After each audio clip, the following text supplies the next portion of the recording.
Another beautiful day in the Midwest. Now, hitting thrift stores is awesome because I get to test cameras and look for more cameras. I don't need any more cameras, but the D60 is my go-to travel camera when I need something with a CCD sensor with interchangeable f-mount lenses because I have a ton of them. So let's go ahead and do bulb test, plant test, and go on a camera walk.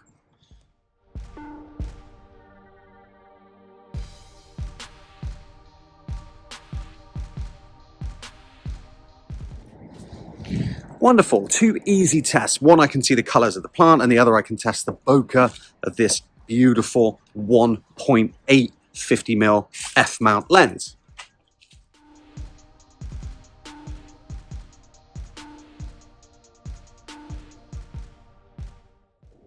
Always nice to come into the low light of the garage as well. That way I can take some pictures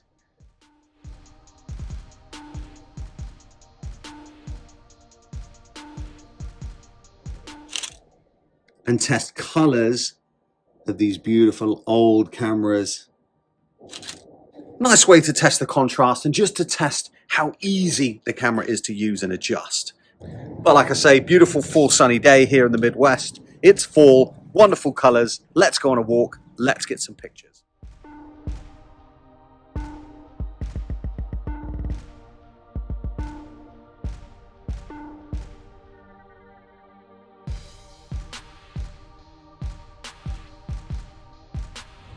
Beautiful vintage 80s Beamer coming up. Let's take a picture, see how these reds come out.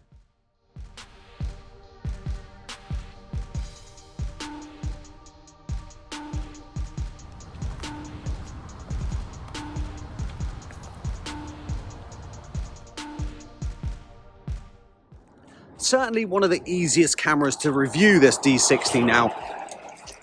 It's a 2000s camera. It's a DSLR, which means I can use interchangeable f-mount Nikon lenses. It's a wonderful, tiny little DSLR. I mean, the size is just perfect for traveling.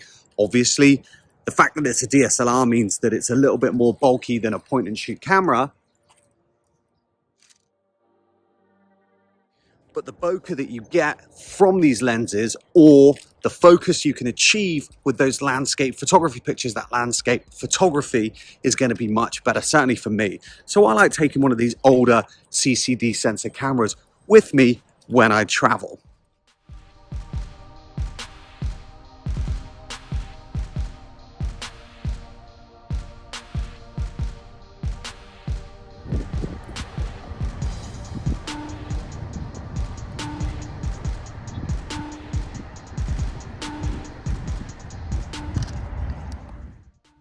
Some easy indoor shooting, aperture priority.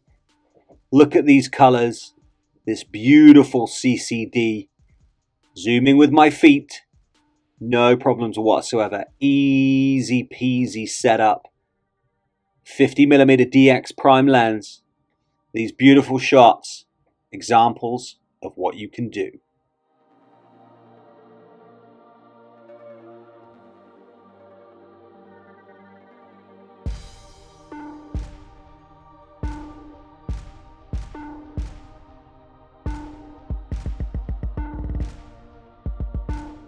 As we approach the end of 2023 and as we approach party season, you're going to be invited to go to breweries, parties, work gatherings, Christmas events, Hanukkah, whatever it is that you do, you need a camera with you for those events. Let's talk compact, beautiful, stout little DSLRs that you can take with and create beautiful pictures. Let's go. Now, you know me, guys. I'm a Nikon fan. One of the main reasons that I love Nikon is because the image quality, the ease of use, and the availability of those f-mount lenses. There is a huge pile, something like 320 native lenses available in the f-mount range, and I probably have 350 of those options.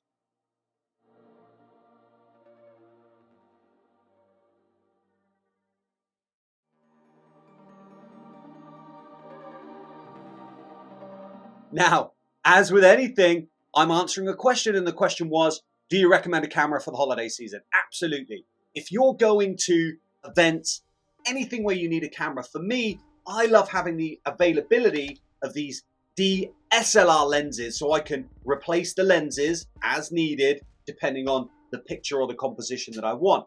Now, I tend to just stick with a 50mm, zoom with my feet, and get those awesome images of people doing interesting things at the parties, which they later on regret that you took a picture of. We've all been there. Some knobhead mate took a picture of you dancing with Sally the receptionist or Dave the forklift driver, gets back to your boyfriend, girlfriend. Next thing you know, you're in the doghouse. But you just need to pick your composition. Don't take pictures of that kind of stuff and you'll be all right. The wonderful thing about these beautiful little DSLRs as well is we have that pop-up flash so we can get that beautiful flash photography, which we love. Old school flash photography vibes. I absolutely love it, and it always works well in a party.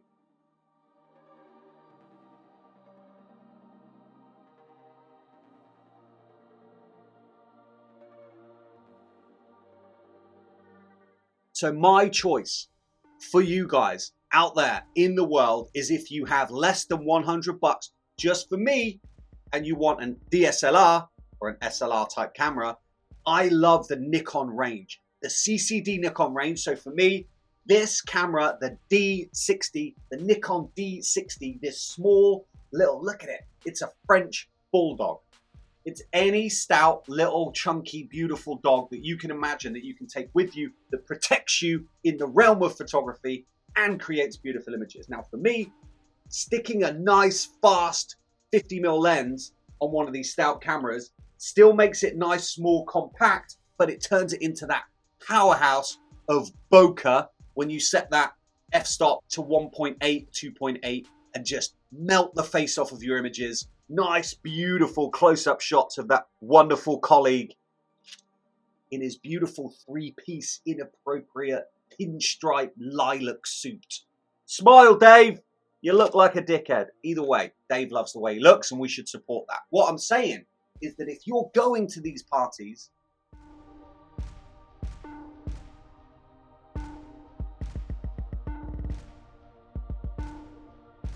I can guarantee people are going to be getting their phones out and taking pictures, taking images. Listen, you guys, when someone gets their phone out at a party and takes a picture of the group, hey, what's up? The reaction is, in my experience, less favorable than when you take out an actual camera, a real camera, as I've heard in the past. If you pull a camera out like this and you're like, yo, everyone, this way, and you take a picture, make an image, people are going to respond differently. Hey, and you're going to get that awesome group.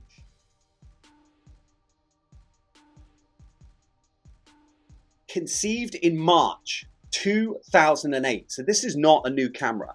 This beauty was in the region of $1,000 when it was released with a kit lens. This is a 50mm prime lens. I don't use the kit lenses. I don't have any kit lenses. I tend to use primes. Me, personally, that's just me. You do you. This beautiful beast, this stout little baby, has a 2.5-inch fixed LCD screen at the back. ISO ranges from 100 to 1600, so not a great ISO range. And not the best screen at the back. You have no live view, but you just have all the information in the back that you can use to compose your shot and get that beautiful image.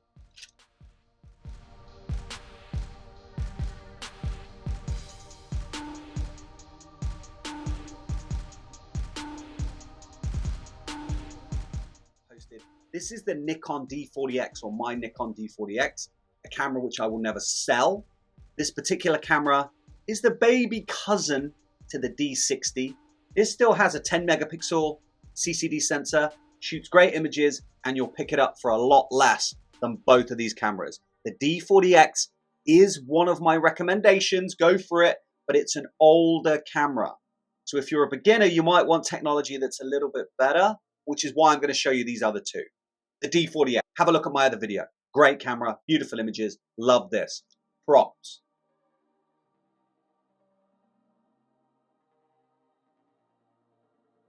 This is not moonshine. It's not. It's not.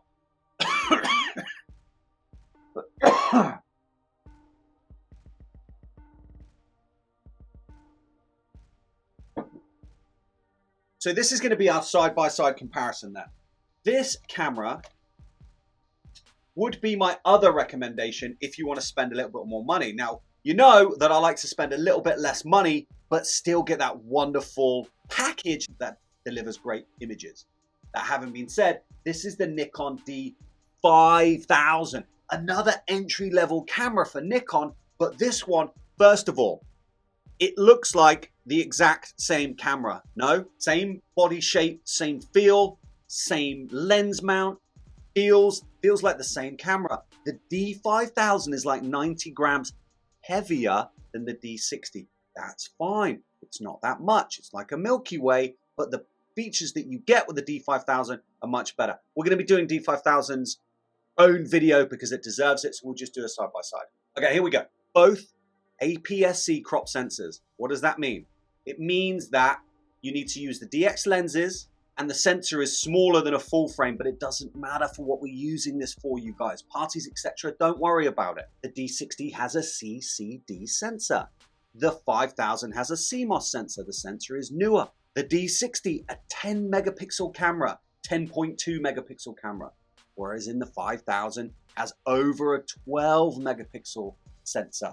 However, the D60 has like a 21% larger pixel area, which means it renders low light better. I don't know if you guys can tell. I use Lightroom anyway, but that's a fact. ISO range, just to confirm, 100 to 1600 with the D60, whereas in the D5000, it's 200 to 3200. You can expand this to 6400 as well. So better ISO capabilities. What is ISO? Research your triangle of exposure. Have a look at it. It's very important. Something else you might want to know. The D5000 has a special feature. This feature I absolutely love. This has an articulating screen. Now, it's not a fully articulating screen, but I can use that screen to do like top-down shots and interesting shots. Or when I do street photography, I can look down and do from the hip shots with my camera. You do not get an articulated screen with a D60, but again, you get what you pay for and you don't necessarily need it. It's up to you. I shoot all kinds of photography, so I prefer that articulating screen on the 5000. Is it worth an extra $100 to you? You guys, another feature that the 5000 has that the D60 doesn't is video mode. You can capture video with the D5000. Now, it's only 1280 by 720, but the availability of that video option is quite nice. But you guys, these days we all have iPhones, right? Or an Android if you're a psychopath. But you can use those items to create your video and then just use your camera to capture beautiful bokeh, face melting, wonderful images.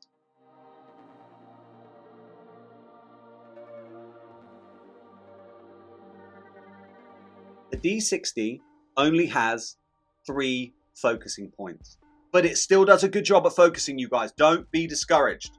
The D5000 has like 11 focusing points, so it's going to be faster to focus. But like I said, you get what you pay for. So the D60 does a good job. Trust me, it still does a great job. The D5000 is just going to be a little bit faster. So sports photography, street photography, blah, blah, blah. Leaning this way. The D5000 will shoot 4 frames a second, the D60 3 frames a second. So if you put it on continuous shoot with these cameras, you're still going to capture some pretty cool stuff. People doing keg stands, jumping in the Christmas tree, bogling with Sandra from accounts. You can capture all that stuff with those 3 to 4 frames a second. 1 frame a second faster. What are you going to miss in 1 frame? A lot. You can miss a lot. They both take F-mount lenses. Like I said, 320 native lenses available for these cameras. So there you have it, you guys. 2 beautiful little stout, awesome cameras for street photography, parties, going out with your friends in the party season. The D60, March 2008. 15 months later, a ton of research, listening to the customers, listening to what people wanted, and Nikon came out with the 5000. You guys, if you've got an extra $100, drop it on the 5000. All right, I'm just going to say it. I prefer the color rendition on the D60. I do. That's just me. I love CCD sensors.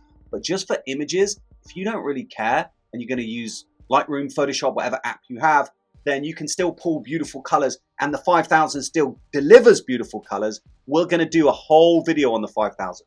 But for today, we're looking at the D60. The D60 shoots beautiful portraits. The D60 shoots beautiful images. It's great for what you need. 50 to 100 bucks. Go out, grab yourself a D60 right now and put it on the shelf. They don't make these anymore, you guys. They do not make these anymore. Once they're gone, they're gone. Take care of them. Take care of the sensor.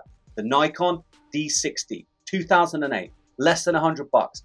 F-mount lenses, ISO 100 to 1600, 2.5 fixed screen, 3 frames a second. Beautiful. One of my favorite cameras in my collection. I'm never selling it, ever. Thanks for stopping in, you guys. I will see you on the next one where we'll discuss in depth, or we'll do a full-on review of the D5000 with the photo walk, images, etc. But for now, just know the D60, 50 to 100 bucks. Go across to eBay, offer 50 bucks, get a DX, 50mm, prime lens, zoom with your feet, take pictures of your friends, your family, embarrassing pictures, Brian from the warehouse, downing a liter of cocktail sauce. Get it. These images are coming up. You're going to capture some gold.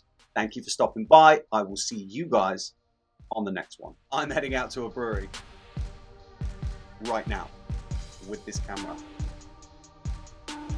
Let's see what images we capture.